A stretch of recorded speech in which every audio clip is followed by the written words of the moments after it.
gwo gwo gwon gwo. Di nke izizi abịa ejo, nke igbo abịa ejo, nke ịta abịa ejo, nke na-abịa ejo. Gwo gwo gwon gwo. Nya chọkwa ụmụnne niile. This is how to do this. You go to Capcut, you open the app, you first of all get the Jotter video, the one with his guy.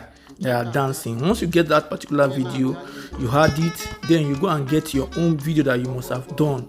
Then you add it, then you ensure that you take your video that you have done and put it at the beginning. Let it come at the beginning. Use overlay tools to bring down the Jotter video.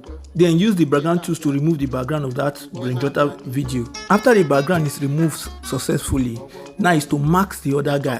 For you to mask the other guy, you have to take note of this. You use frame key, very important. After adding your frame key at the beginning of the Jotter video, you go to the mask tools. So because you want to mask the video, saying use the mask tools to mask the video by choosing horizontal. Without horizontal, you cannot be arranging it the way it will mask the part that you don't want. So we don't want that guy that followed Jotter to do that same dance.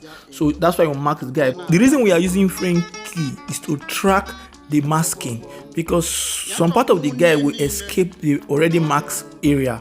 So when we discover that, we extend the mask area so that it can cover that particular part of the guy body that escape the mask area. You know, this thing requires a lot of technical and know-how. Like, you have to look at it very well, because there will be some part of the guy that literally the leg just escape. You have to mask that place to ensure that the mask area is covered. You understand? And you ensure you don't cover Jotter when you are covering the guy, so that Jotter will display. So that's why you have to use frame key. If you look at it, frame key, you see the frame key showing. But you can do resizing and all that if you want to look more beautiful. Thank you.